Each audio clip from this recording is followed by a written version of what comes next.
When we look into the elections in India, there are a lot of livelihood related issues. Like even before 2019 election, the Notbandi was there, farmers' agitations were there, and the questions of unemployment and everything existing.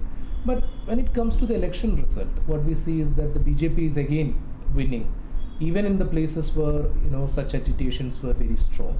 So how do you explain this Indian reality? Like, even though there are a lot of issues, livelihood issues, at the end of the day, some issues maybe like Ram Mandir, etc., are getting more importance again in the electorate than the livelihood issues. You see, here my party has made certain analysis and study. There what we have identified as a major problem is that the overarching Hindu identity and the narrative related to that, this has reached 30-35% of electorate in different parts of the country. It has a long story that the telecasting of Ramayana, Ramananda Sagar's Ramayana, then taking up the issue of Ram Mandir as a very passionate issue, and the meticulous manner in which RSS planned the entire thing, bringing in bricks from different corners of the country for this. It's the entire organizational strength, quote unquote, of RSS. This is being used for this. Then some very calculated disinformation campaign also played and continued to play. WhatsApp universities, Pulwama incident. You see, a friend of mine who studied in Center for Development Studies, Kerala, husband is from Andhra, she is from Kerala. They live in Lucknow. As part of their work, they were discussing with villagers. So, very dismal living conditions. They refer to that. They say, yes, we have all the problems, we are suffering. Then they just asked in their Hindi. So that means you are going to vote against the BJP and Narendra Modi? Arey, kya bolta hai? They immediately, ye Bhagavan aisa, this is our fate. Yeah. Don't say anything against Modi sahab. Wo inko, he taught them a lesson. That is Fulma related. The narrative that he is a strong leader and he is like Rama, a peculiar projection of Rama. Kind of a visionary king. Yeah. So this narrative, they are not literate, UP walas. So this is happening. This is a big problem. Here, you see, this identification of this problem is one part. But why are we, the secular left and progressive forces, not successful in giving the correct narrative? That failure we have to admit. So the continued victory of Narendra Modi and company is the success of this particular communal narrative reaching some 30 to 35. This is their common sense. Like Antonio Gramsci explained that the ruling classes, they are able to sell their idea like a common sense for the masses. And when this grips the minds of the people, that becomes a material force for the RSS to continue with their dominance. So we have to have a counter narrative. That's not a simple task. Over and above this, a most important point is the entire mainstream media cultivating the middle class in support of Narendra Modi. The downtrodden, illiterates, among them, different types of narratives are, taking root. Among the middle class, generally middle class work as opinion makers. Among them, very substantial influence media is able to make. That media is basically Godi media, supporting Modi. So when you, since you mentioned about this 35% of people who supports RSS and BJP agenda, it's also a huge part of them at least comes from working class backgrounds. It may not be accurate to say just that it's a party of Brahmins and Baniyas anymore, because their support is also coming from working class, which is supposed to be the support base of the left and CPIM.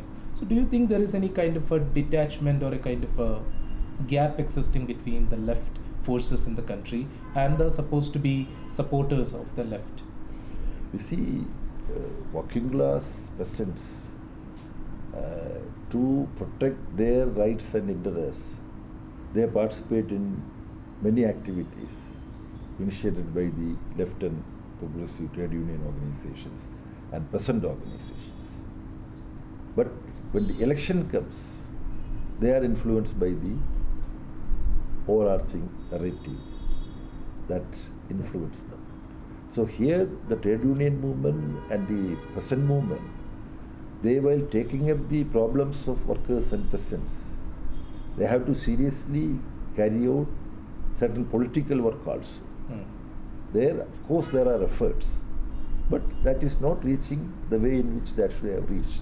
There we have to have very, very frank introspection where we are failing. That failure is there, it's a reality.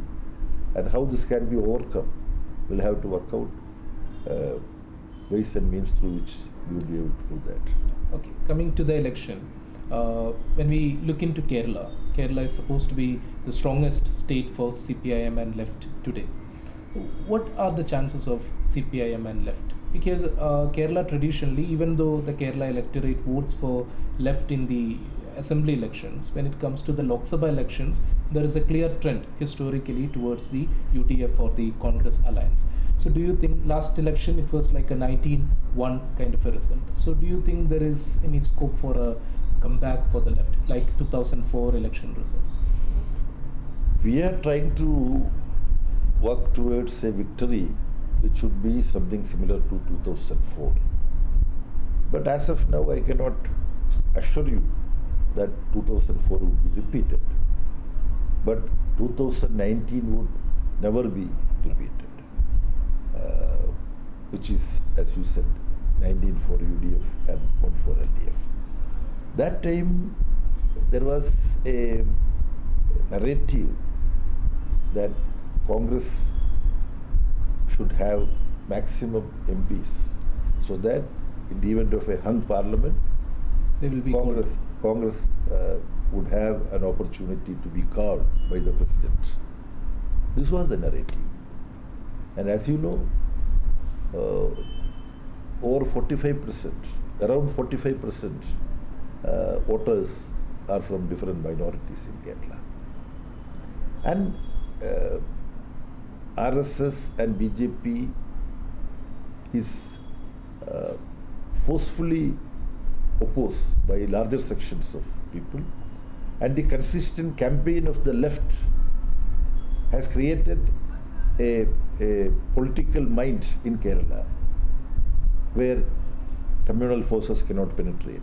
So that overall leftist propaganda against RSS and BJP, that is there very much in the atmosphere. So people wanted the BJP government to be removed and an alternate government has to come. And I shall tell you, when I have had discussion with some people, tongue in cheek, some people ask if an opportunity comes for your party to lead a government, then they say such a opportunity came earlier. You said, with high political principle, you said, no, our numbers are not enough in Lok Sabha, therefore we would not take a Prime Minister's post, and you only put Devagowda as the Prime Minister at that point of time. So some, politically semi-literate people in Kerala, they hold an anger towards CPM. So you don't want to play a direct role in Delhi politics. So Here, as you have said, here we would only vote for you. We want left-front government, LDF government in Kerala. But there, you never stick your neck out and claim anything. So this is there among a section of the people. This was last election time. This was image. Now they realize that the lack of the leftist presence in Lok Sabha in a substantial manner, that has affected the polity. For example, NA amendment was brought, draconian amendment. Only Arif demanded a division on the floor of the House, and Congress and others wishy-washy approach they have taken. And any number of issues, this difference is there. Then central government strangulating the Kerala state government and denying the federal right of the state government. Actually, in Parliament, members from Kerala should have raised it, but none of the UDF members raised it. They were almost speaking in the same language like the BJP leaders of Kerala.